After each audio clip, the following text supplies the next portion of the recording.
Hello, welcome back to Veg Plot. We're in the polytunnel and greenhouse today because it's tomato plant out day. And yeah, I was really busy in here yesterday sorting all sorts of things out, changing the layout, moving things around so I can get more tomatoes in. So yeah, let's pop inside and have a quick look around. So you'll notice if you've been on the channel before that various things have moved, and whereas before I had the Weldmesh here going up against these bars, these diagonals, I've taken that out so we can get more tomatoes in and rigged it up in the middle here. And so you can see I'm just hanging off these little hooks, and then I've got some canes in here to keep it solid. And so basically we're going to be growing all the cucumbers up this trellis in the middle and up these two canes here. But yeah, other than that, we've got more tomatoes in, and I'm a little bit nervous about that actually. I don't actually know if it's a good idea. They really are quite tightly together this year. I haven't planted any yet. I've got them all sort of laid out in position where they're going to be. In this side, they're going to be attached to canes, which is what I did last year and worked really well. But because I've got more tomatoes, I actually haven't got enough canes for the other side. So on this side, we're going to be using strings, and this is sort of like a plastic twine as opposed to the sort of natural jute twine you can get, which tends to rot off. I'm using a plastic twine this year, which is long enough to go under the root ball and pull it tight, and we should be training them up the strings on this side. So I've got a huge variety of tomatoes in this year, nearly all new, about 10 from last year. We've got the regulars like Alice's Dream, Lucid Gem, Summer of Love, and we've got the F1, we've got Honeycomb, but we've got lots and lots of other new ones, from kindly gifted from people who've watched the channel, but also some that I've bought. So I'm really excited this year. We've got a great selection of things to grow. One thing I wanted to talk about was watering and how I do it in the polytunnel, because you know, if you go away, you don't want to be worrying about your plants drying out while you're away. So I have 3 water butts. I've got a really big one here, one down the end behind the banana plant, and another one here, and this feeds that bed. That one feeds the one in the middle, and this one feeds this bed down here. And from the bottom we have a drip feeder, so it's all gravity fed. So water comes down on gravity, and batteries open up the valve in here and then let the water through depending on the timing that you have set here. So I was just going to show you how this all works in a minute, but before we do that, I'll show you the water comes out of a little tube around the back, and then comes to here where it splits, just there you can see, and then it goes down, and where I've got a blue bit of water pipe, this is about 3-4 inches long, and it goes underneath the little holes where the drips come out, and then I've got a little bit of wire which holds this in place so that the drip actually goes down. And the benefits to doing that are that the water gets off the surface and gets into the ground around where the roots are. And in previous years, well, the first year I did it actually, I didn't have these, and basically I've got these sort of patches on top where there was a lot of green moss and stuff growing around where the water came out, which wasn't great obviously. So since I've been doing that the last few years with these little blue pipes, I've had no problems with that whatsoever. Now I haven't put them in on this side yet. I will do, so I can show you how I do that. But yeah, all this side is done. Okay, right, the other thing about watering is I tend to feed via the tanks. I think it's called fertigation. And basically you put a mixed feed in here, and then this will then drip through slowly and feed the plants little and often. And depending on the time of year, will depend on what the setting is for here. So when I get it going, just to check it's all working, I'll have it on just to check it's all working, but then you can set the time, so you can set how often you want it to happen during the day. So I usually have it about every 12 hours, 8 or 12 hours. And then you can set it for how long you want to run. So this, in this case, can run for, will probably run for about 20 minutes, half an hour each time. But Obviously, as the plants get bigger, you tend to need to water a little bit more, and towards the end of the season you back off a bit, and so more again at this time of the season. Let's set you up. I'll just show you how this timer works and the batteries and things like that. So as I mentioned before, this is a gravity fed system, just working off a very simple timer. You can get these sort of timers in a garden centre or online. There's all sorts of different types. In fact, I run a different type on the barrel down the end. So basically what happens is the water comes out and through here and is let through a valve when the timer opens, and that's controlled via this little tray with batteries in. It just takes two very small AAA batteries, and these will last all year, no problem at all. So you get this little tray and then you just slide it into the slot, and they're all pretty similar, I think, these sorts of things.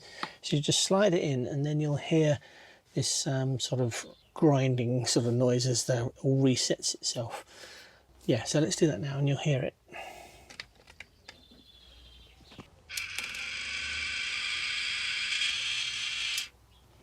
And funny noise, isn't it? So that's just it resetting itself, and so it's set to on, and then all you do is just open the tap at the top here to let the water out the barrel, and because it's set to on now, water will be flowing through here and out through the tube and onto the beds. So it gets a little cover as well, which you can click in here. I don't think this company exists anymore. They were online, it was really good, but yeah, I don't think these exist anymore. Anyway, let's go and have a look at the drip feeder and see if it's coming out of the holes on the pipe. It's always nice when you can see the drips coming out. You can see here drips coming out and going into the blue tube, and in this one. So what I'll do is I'll quickly just pop around and check all of them are doing what they're supposed to be doing and dripping down these tubes into the ground to check they're all working. And that's basically how the system works. At the very end, actually, just cover the whole length, you basically just get this little clip. You fold the pipe over, you get a little clip, and it just creates a little crease, and then you don't get any leakage out the end. But yeah, it takes a little while for it to reach the bottom ones, but you can see they are dripping down here. Sometimes they just run down the pipe. That one over there is working. Okay, so I'll have to go through and check all of these. I won't bore you with all that, but yeah, that's the idea. Check how it works. I haven't got the pipe as they set up here, but I have had it dripping for a little while, so I can see the markers of where the tubes have got to go. You can see where it's damp on the ground. So yeah, and this is basically how I look after the tomatoes when I'm away and so on, and also during the day. It means you save hours and hours of watering time, because before this I used to come down here an hour in the morning, hour in the evening, so it's at least 2 hours a day saved. And yeah, that's how I do it. I'm going to get on and start planting some of these. Let's have a look at some of them and all the side shoots and what I do and how deep I plant them. Right, so this is basically my little setup. I just have a little tray and a trowel, and I've just got to move a couple of these out of the way. Well, these are honeycomb actually. They're one of my favourite little F1s, but yeah, got tomatoes on there already. Look at the first truss. Right, but anyway, let's just move that out of the way so we don't knock it over. So all I'm going to do is take the label out. And when I look at the plant, what I'm looking for is to plant quite deep. I don't want to plant at pot level, because you can plant deeper because the tomato will actually root out of the stem. And so, for example, this plant here, if I get my penknife, a lot of these little branches at the bottom can all come off. I'll just get rid of these. Trim them right up close to the stem. Now I want to grow about two stems on this plant, so I'm going to be quite hard. Cut that one off, and this one here. So we've got these two major stems coming off. I shall go through and take out all these little growths that are coming out between the stems and the leaves as well, because I don't want a crazy bush of tomatoes. I just want just to grow these two main stems and the trusses that come off them. So all of these can come off. You can see I've taken that off. So that's cleaned that one up. You can see where we trimmed it early in the year, just here, just caused it to branch so much. And right then, just put that to the side, and then I'll just dig a hole just behind here. Actually, let's get rid of those bits of tomato, and I'll just put the compost into this tray.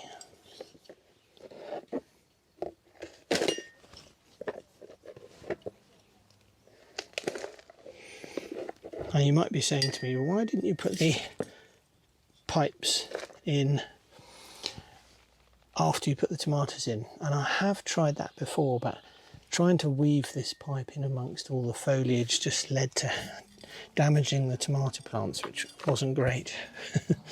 So I now put it all in first and then have to wiggle in between just to get the compost out.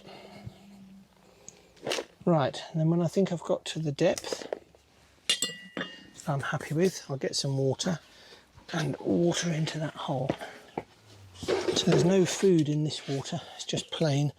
The beds have been fed with chicken manure, bloodfish and bone, and they've obviously got compost and so on.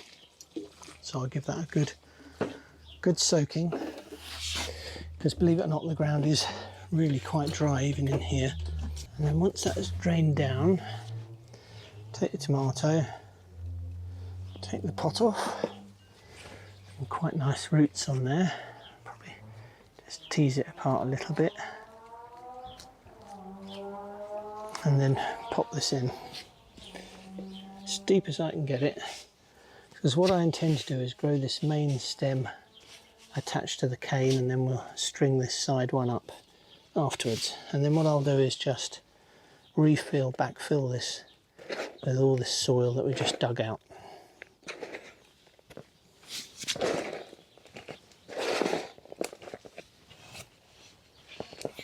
Firm that in around it. Top that up. And then we'll be able to tie that to there and train it upwards. Okay, then what I do is give it one final watering. And then once this is all done, I won't generally water around the plants again, because the drip system will do the job. And that's it. Right, so that is that one in. I'm going to get on now and do all the others, and we've got some lovely varieties in here, different types of leaf shapes as well. Kind of interesting. This is like your classical tomato leaf shape, and this I think is like potato leaf shape. So yeah, kind of a real mishmash. Some all kind of languid and others really sort of perky. So it's kind of interesting how the habits are. Enough waffling. I'm going to get on, plant these up, and then we'll have a look at the others on the other side, and I'll show you how I put the blue pipes in so that we can do the drip irrigation on that side. And then finally we'll plant up these cucumbers. I'll show you what types we've got there, because we've got 4 different types this year. And then if we've got time, we'll pop up to the polytunnel and we'll plant that up, and I'll show you how I plant up into the grow bags. Right, well, that's got the first lane of them done, the first bed. These are all in, all looking lovely all the way down. So pleased with that. I'm also it's always funny, I think, when you plant them up, they go from like really tall sort of young plants, so you shrink them in the ground and they suddenly become much more manageable again. But normally what happens when I plant them up is that they sort of sulk for a couple of weeks and they don't really do anything for a couple of weeks. So I'm not necessarily going to tie them up just yet. Got the other bed to plant up first. But you will notice on practically all of them, they are sort of splitting, or they've got 2 shoots coming, 2 branches coming off. So I'm going to be, I haven't done that before. I've only ever grown from 1, apart from last year with the honeycomb here. So fingers crossed on that, that we get more crop. That's the idea, because sometimes with these heirloom varieties, you just don't get many tomatoes on a plant. Some are very profuse, but you know, they're not like an F1. So this bed here, I've just started putting in the blue pipes. I just thought I'd show you what they are. They're just sort of cut off bits of blue water pipe. They're not, you know, they're not, it's not a science, they're not all the same length or anything like that. And they get pushed into the ground. I just use a sort of the end of a stake here with a point on it. And so where there's a drip hole, say here, I'll just get this and just give it a little wiggle. Choose one of these, pop that in there, firming around it and make sure the drip's above it, and then I'll fasten it with a bit of wire afterwards. I'm just going to get on with the rest of these. I'll show you how to string them up, yeah, because I haven't done that for a while either, and we'll see how that goes. So as I said with this string, it's this sort of plastic string, nylon I guess, something like that. It's green, and yeah, the idea is to loop it over the top of the wire above and then make sure it's a lot longer than the actual distance to the soil, so you can actually get this below the root ball. So if we just dig this area out for this plant, go down quite deep and give that whole water good soaking. For some reason this bed's much wetter than the other one, so not so much of an issue. And then basically you take the string and you drop it into the bottom of the hole like that. The idea is that it goes beneath the root ball, and so then you get your tomato. This one is Sun Gold Select, and you drop it in above the string like that, so that the string becomes sort of tight. I suppose you could wrap it around a bit. I don't know if this is picking up on camera. Hope so. Yeah, and then so they're basically, you've got the string or the tomato plant running up the side of the string. Now, some people wrap the tomato around the string, but I don't tend to like doing that because I think it can actually damage the stem and choke the plant. So I'll show you what I use. It's one of these clips, and basically I'll put a clip in around the tomato like that, and so that holds it tight. So then if we just put this soil back,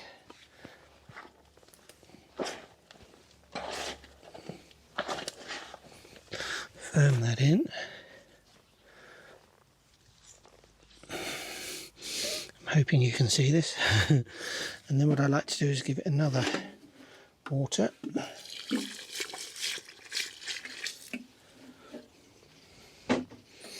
And when that's drained down, we put the rest of the soil back. There we go. And top the hole off with this. Firm that back in.